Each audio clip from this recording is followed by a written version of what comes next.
Bienvenue dans Grâce divine, bienvenue à tout le monde.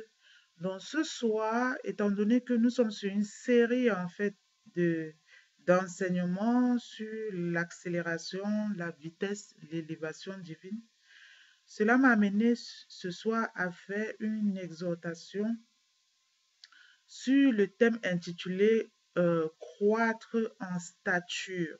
L'élévation, en d'autres termes, ça veut aussi dire euh, bibliquement croître en stature, en grâce et en sagesse. Ça veut dire grandir spirituellement. Je souhaiterais, mes bien-aimés qui est connectés ce soir, que vous compreniez qu'il y a un principe de vie. Il y a vraiment un principe de vie caché dans le fait que tout ce qui naît doit croître. Donc, tout ce qui naît dans cette vie doit croître. Vous voyez, quand les enfants naissent, ils croissent. Même chez les animaux, quand il y a des naissances, après ils croissent.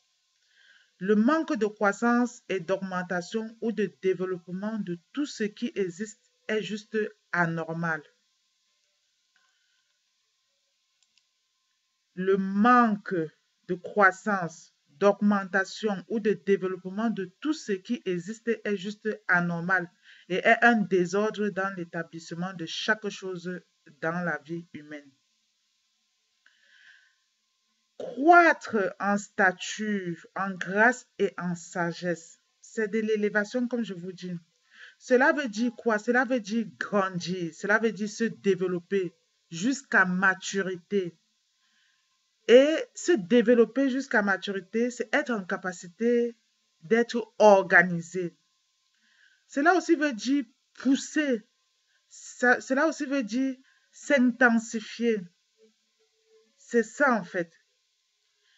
Augmenter en quantité, en volume et en intensité. Croître suppose que tout commence petit et doit tendre à devenir grand. Se développer, évoluer pour atteindre un stade de renforcement, un stade de solidité, de consistance, de maturité.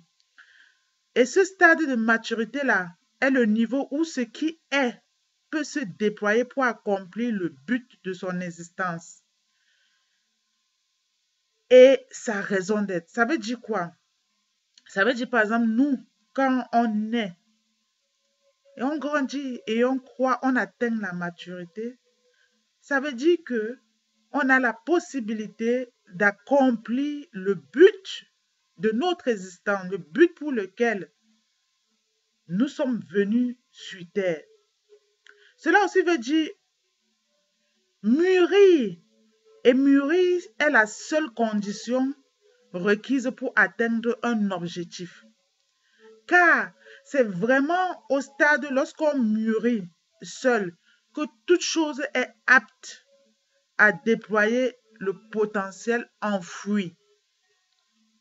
Les êtres humains, par exemple, nous qui sommes des humains, on est des esprits créés à l'image de Dieu. C'est noté dans le livre de Genèse au chapitre 1, verset. On a été créés, on a été mis sur terre pour un seul but. Et ce seul but, c'est être et faire comme Dieu sur la terre. Par exemple, quand on voit un aiglon. Un aiglon ne vole jamais avant qu'il ne soit en mesure de déployer ses ailes. C'est ça. Une maison, par exemple, ne devient pas habitable tant que sa construction n'est pas achevée. Un bébé ne mangera pas de nourriture solide tant que son système digestif, par exemple, ne sera pas en mesure d'assimiler. C'est pour ça qu'on lui donne la bouillie. Donc, il nous faut par conséquent atteindre la stature d'homme et de femme matures avant d'atteindre l'objectif et la raison d'être de notre présence sur cette terre. Donc, il nous faut vraiment atteindre ces maturités qu'on dit là, croître en stature, c'est atteindre vraiment la maturité. C'est ça qui nous donne la possibilité vraiment de travailler sur nous-mêmes et de travailler à notre élévation telle que Dieu a prévu. La Bible dit de Jésus, le modèle par excellence en ce qui concerne le résultat de sa vie sur la terre.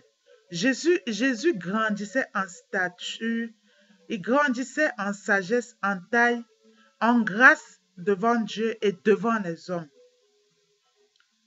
Ceci nous fait remarquer qu'il y a 3 niveaux de croissance ou de maturité à atteindre avant l'accomplissement de tout objectif dans la vie et de toute mission ici sur terre, à l'exemple de Jésus.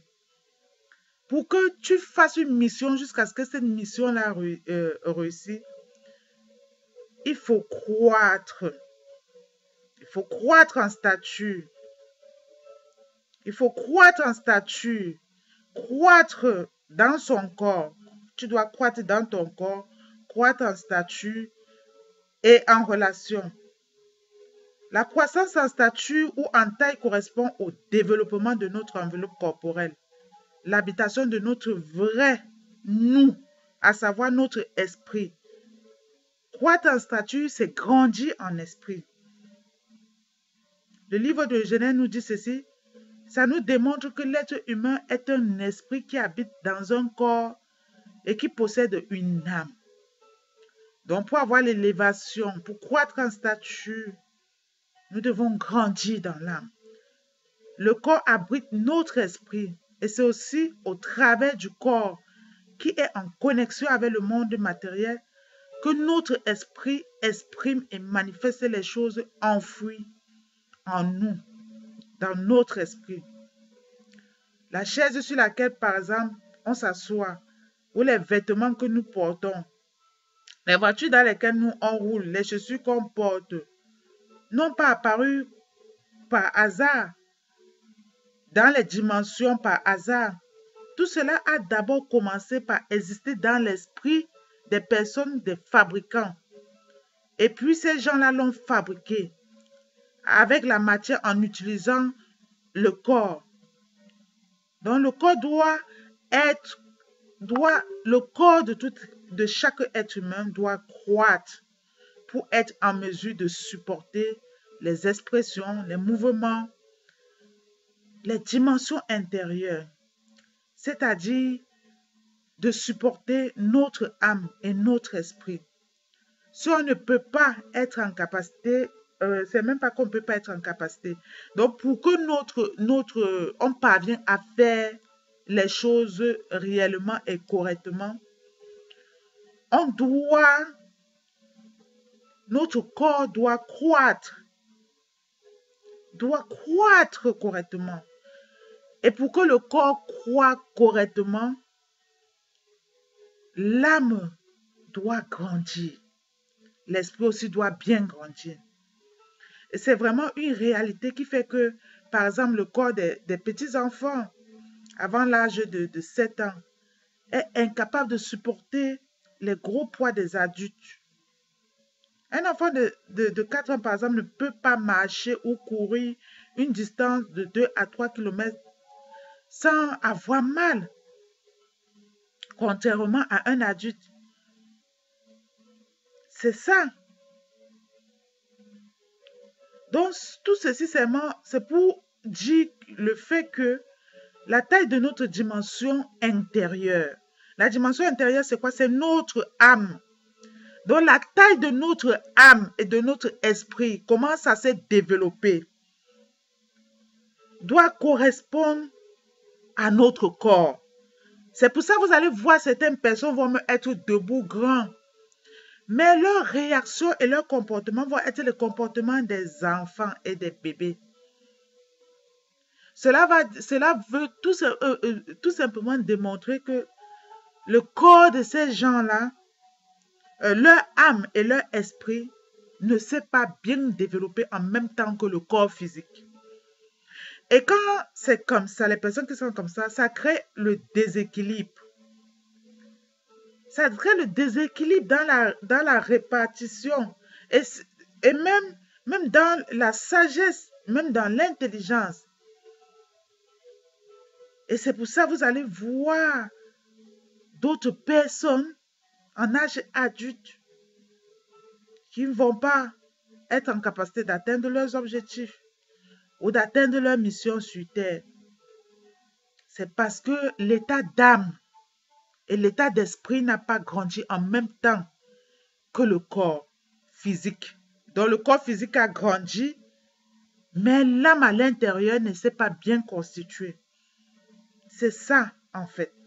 L'esprit et l'âme ne s'est pas bien constitué. Vous allez voir, par exemple, les gens qui aiment faire beaucoup de problèmes.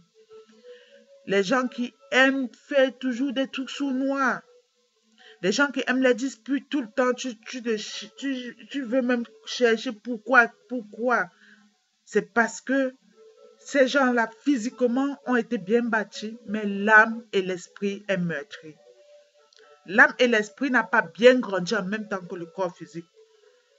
C'est pour ça, ce soir, nous allons comprendre par là que croître en grâce et en relation avec notre âme, c'est vraiment important.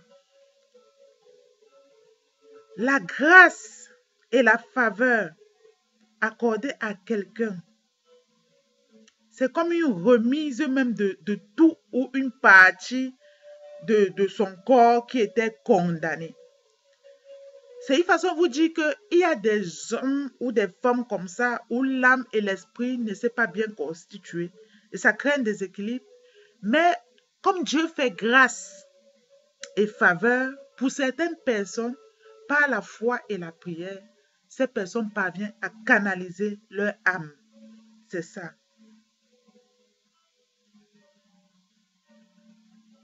C'est ça en fait. C'est pour ça que nous devons prier pour la restauration de l'âme. Il est important pour chaque être humain de prier tout le temps pour la restauration de son âme. Il est important vraiment pour toute personne de prier pour la reconstitution de l'âme. C'est ça. Quand tu pries pour la restauration de ton âme et que Dieu te l'accorde, ton âme redevient comme un charme. Ton comportement va être transformé. Tout redevient chez toi c'est comme une renaissance. Et c'est comme un don surnaturel, un secours surnaturel que Dieu te donne. Il te l'accorde. Il te l'accorde. C'est ça que je souhaiterais ce soir, que pour celles qui sont connectées, que vous compreniez. Et il est important pour nous qui souhaitons, toute personne qui souhaite croître en stature, toute personne qui souhaite croître en stature doit vraiment trouver grâce aux yeux de Dieu. Et trouver grâce aux yeux de Dieu, c'est être aimé de Dieu. C'est ça. Donc, que notre amour pour Dieu nous pousse à le respecter. Que notre amour pour Dieu nous pousse à le craindre. Si nous souhaitons croître en stature, nous devons aimer Dieu et que notre amour pour Dieu nous pousse à vivre une vie de sainteté. Que notre amour pour Dieu nous pousse à vivre une vie de consécration. Quand nous vivons une vie de consécration, nous devenons agréables à Dieu et nous trouvons de plus en plus grâce à ses yeux. Vous avez vu par exemple l'exemple de Marie. Elle avait trouvé grâce aux yeux de Dieu. Daniel avait trouvé grâce aux yeux de Dieu. C'est important pour chaque être humain qui souhaite ou qui aspire à l'élévation. C'est vraiment important de chercher à trouver grâce aux yeux de Dieu. La croissance de la grâce auprès des hommes. La grâce est vraiment, c'est comme une pièce à double facette. La grâce auprès de Dieu et la grâce il y a la grâce auprès de Dieu et la grâce auprès des hommes. La grâce auprès des hommes est la reconnaissance par les hommes de l'image de Dieu en toi. C'est ça. Donc, par exemple, quand tu regardes quelqu'un, sa façon de faire, tu peux dire, cette personne-là, je reconnais Dieu en cette personne. Si quelqu'un arrive à te dire ça, ça veut dire que tu as trouvé grâce aussi auprès des hommes. L'image de Dieu en nous rend agréable aux yeux des hommes. C'est ça. Et trouver grâce aux yeux de Dieu, c'est développer ce qui est l'humilité, développer le calme, la sérénité, le courage, la diligence, le respect, la simplicité, la largesse d'esprit, la sensibilité aux autres, la compassion. Ce sont vraiment autant de facettes liées à l'image de Dieu qui font augmenter notre grâce auprès des autres. Tu ne peux pas prétendre aller à l'élévation sans expérimenter tout ça. Nous devons comprendre que notre Dieu est riche en toutes choses. Un homme riche en argent reflète une facette de Dieu. Si cet homme utilise sa richesse pour servir les hommes, c'est ça en fait. Mais quelqu'un, par exemple, qui utilise sa richesse pour mépriser les autres, il ne trouvera pas grâce ni aux yeux des hommes, ni aux yeux de Dieu. Quelqu'un, par exemple, qui a des talents et qui est rebelle, qui est injurieux, qui est orgueilleux, peut voir perdre cette grâce de talent-là. Aux yeux des hommes, aux yeux de Dieu. C'est ça. Donc nous devons, si nous souhaitons aller à l'élévation, nous devons travailler notre caractère. Que notre caractère soit semblable à celui de Dieu. Notre caractère doit accompagner, c'est-à-dire notre façon d'être, on doit développer le caractère de Dieu dans la manière de servir même les autres. C'est ça en fait. Sans cela, nous ne trouverons pas grâce auprès des autres ni auprès de Dieu. C'est ça. C'est pour ça qu'il est important de croître en grâce pour devenir des solutions pour la vie des autres. Quand on cherche par exemple à être élevé, si on désire être quelqu'un d'élevé, il ne faut pas que ce soit pour nos bas instincts personnels. Il faut que ce soit avant tout parce qu'on a envie d'être au service des autres. J'aimerais ce soir que vous compreniez que la réussite de notre vie se cache derrière le fait de proposer et d'être une solution dans la vie des autres. Si tu ne peux pas être une solution dans la vie des autres, c'est que tu n'es pas encore prête à arracher ton élévation. C'est ça. Donc, si tu veux me croître en grâce, il faut te poser la question, pourquoi je veux croître en grâce? Si ce n'est pour servir les autres. Tu veux réussir dans ta vie, il faut que dans cette réussite que tu cherches, que la première chose soit de servir les gens. Servir dans ta famille, servir dans les nations, servir partout, servir les pauvres, les orphelins, les veuves. Néhémie même avait trouvé grâce auprès du roi pour aller bâtir la muraille de Jérusalem.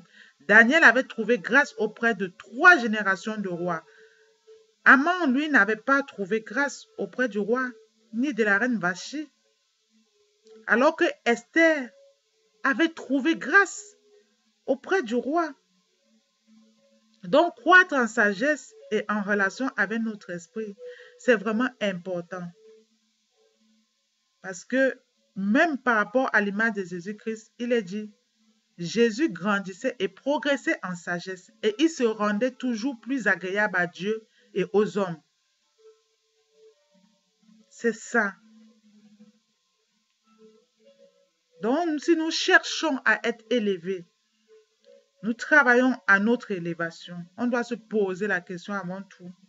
C'est pour qui on veut être élevé et pourquoi faire si ce n'est servir les autres et de bon cœur.